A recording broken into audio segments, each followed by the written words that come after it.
नमस्कार, मेरा नाम है डॉक्टर पुरु धवन और आज इस वीडियो में हम बात करने वाले हैं पैरालिसिस अटैक के बारे में। उसे समझने की कोशिश करेंगे कि पैरालिसिस अटैक क्या होता है, क्यों होता है, किस वजह से होता है और कितने टाइप का होता है। पैरालिसिस अटैक हम सुनते हैं कि इसको हो गया, उसको हो गया, ये मगर हम इसे समझते बहुत कम हैं, तो इसे समझना बहुत ज़रूरी है।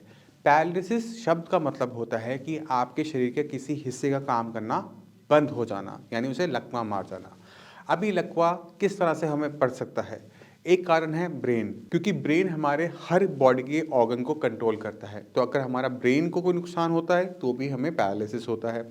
दूसरा कारण होता है कि ब्रेन जो सिग्नल नीचे की तरफ भेजता है, ब्रेन तो ऊपर हुआ, नीचे जो बॉडी में सिग्नल जा रहे हैं वो जा रहे होते हैं एक नर्वस सिस्टम से, जिसके अंदर आपकी स्पाइनल कॉर्ड और आपकी नर्व्स आती हैं।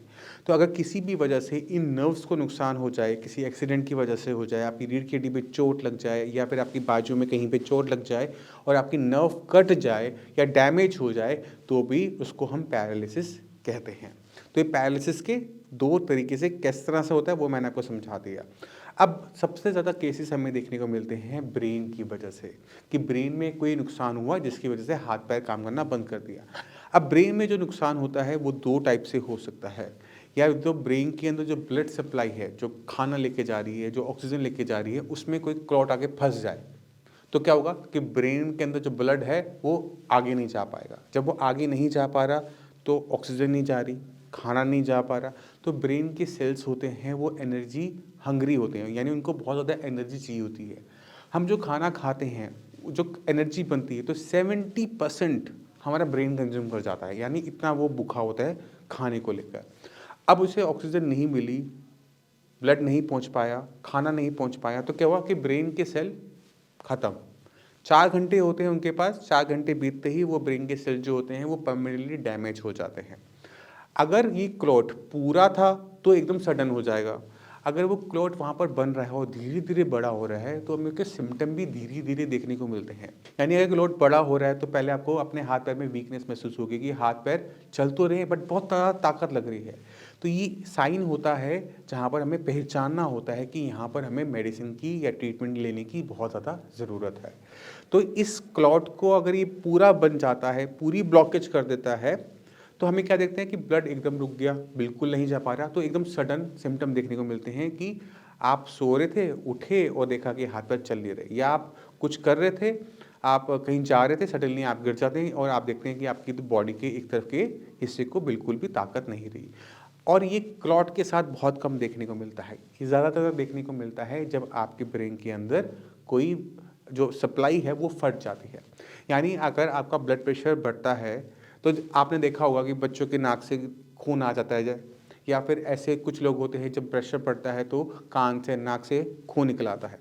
अगर ये ब्लीडिंग अंदर बाहर की तरफ ना होकर अंदर हो जाए तो प्रेशर बढ़ा, एक छोटा सा गुब्बारा सा बना और वो फट गया, जिसे हम हीमोटोमा भी कहते हैं। हीमोटोमा बना, गुब्बारा सा बना और वो फट गया।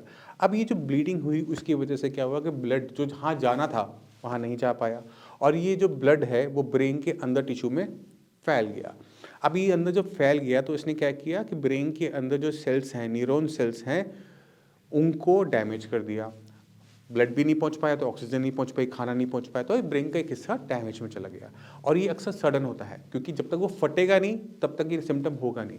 तो ये जो होता है ये एकदम सडन अटैक होता है जहाँ पर संभलने का मौका बिल्कुल नहीं मिलता। जिनकी ब्रेन के अंदर डैमेज क्लॉट से हो रहा था और टाइम से पकड़ लेते हैं, सही टाइम पे एमआरआई हो जाता है और पता लग जाता है कि क्लॉट था, तो वहाँ पर एक इंजेक्शन होता है जिसे हम कहते हैं टीपीए। ये टीपीए का इंजेक्शन क्या करता है कि फटाफट खून को बहुत ज़्यादा पतला कर देता है और क्लॉट जो होता है वो डिसॉल्व हो जाता है। जो ब्लड सप्लाई रुकी हुई थी वो चलनी शुरू कर जाती है। पेशेंट की ब्रेन में जो नुकसान हो सकता था वो रुक जाता है और पेशेंट की रिकवरी फुल्ली हो जाती है। 15 दिन के अंदर पेशेंट दोबारा से काम करने लायक बन जाता है। मगर अगर आपको इसके बारे में ना पता लग पाए और हम लेट हो जाए या फिर नस फट जाए, तो जो डैमेज होता है वो रिकवरेबल नहीं होता। ब्रेन को डैमेज होगा ही होगा, उसको हम बचा नहीं पाते। अब जब ब्रेन को डैमेज हो जाता है तो उसकी रिकवरी भी हमें सोचनी पड़ती है कि किस तरह से हम इसको रिकवर कर सकते हैं। तो इस वीडियो के अंदर मैं आपको ये नहीं समझाऊंगा कि हम ब्रेन की रिकवरी कैसे कर सकते हैं, इसके ऊपर मैं बहुत सारी वीडियोस बना चुका हूं, जो आप इस चैनल पर जाकर हर एक वीडियो को देख सकते हैं और आप समझ जाएंगे कि किस तरह से आप अपने ब्रेन के अंदर रिकवरी लेकर आ सकते हैं। मगर एक बात ज़रूर बताऊंगा कि इसके अंदर सिर्फ एक ही चीज़ काम करती है, वो है न्यूरोप्लास्टिसिटी। तो आप सभी अगर पैरालिसिस के पेशेंट है या कोई भी पैरालिसिस का पेशेंट है और रिकवरी करना चाहता है, दोबारा से काम करने लायक बनना चाहता है, तो उसे अपने ब्रेन पे काम करना पड़ेगा। सिर्फ एक्सरसाइज कर लेने से काम नहीं बनेगा। अगर आप कर रहे हैं तो खुद देख रहे होंगे कि आप एक्सरसाइज तो खूब करते हैं बट इम्प्रूवमेंट नहीं आ रही। क्यों? क्योंकि आपने जहाँ पर सबसे बड़ा नुकसान हुआ था उसको छोड़ दिया। अगर आप अपने हाथ पैर की जितनी मर्जी एक्सरसाइज कर लें, जितना मर्जी आप हिला लें, आप अपने ब्रेन के अंदर इंप्रूवमेंट लेकर नहीं आ सकते। और जो हम खून पतला करने की दवाई, बीपी की दवाई, कोलेस्ट्रॉल की दवाई या फिर विटामिन डी ले रहे हैं, उससे भी हमारे ब्रेन के अंदर इंप्रूवमेंट नहीं आने वाली।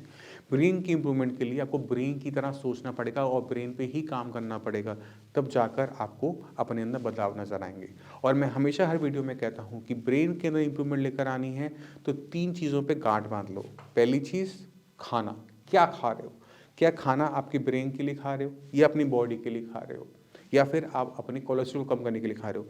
जो पेशेंट अपनी डाइट को बहुत ज़्यादा बदल देते हैं, बहुत हल्के खाने पे चले जाते हैं, घिया तोरी टिंडा उबाल उबाल के खा रहे हैं, उनकी बॉडी में इम्प्रूवमेंट नहीं आएंगी, वो और ख़राब हो जाएंगे। तो आपने अब खाना खाना है अपने ब्रेन के लिए कि ब्रेन को क्या पसंद है।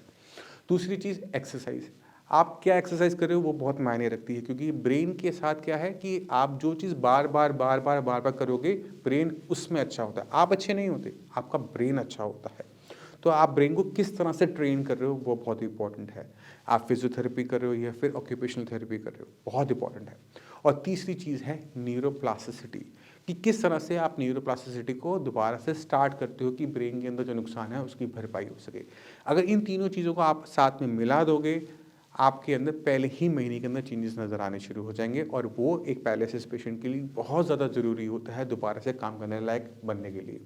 तो मैं उम्मीद करता हूँ इस वीडियो से पैरालिसिस अटैक को भी समझ गए होंगे और किस तरह से रिकवर कर सकते हैं उसको भी थोड़ा बहुत आपने अंडरस्टैंड कर लिया होगा। कोई भी डाउट है, पूरा चैनल पड़ा हुआ है, बहुत सारी वीडियोस हैं, एक एक करके देखो, काफ़ी कुछ समझ में आ जाएगा। फिर भी कोई भी डाउट है, मैं हूँ, मेरी डॉक्टर की टीम है, आपकी पूरी हेल्प करेंगे इस बीमारी से आपकी लड़ने में। अब इसी के साथ आप सभी से मैं चलने की आगे चाहूँगा। मिलते हैं अगली वीडियो में, तब तक के लिए नमस्कार।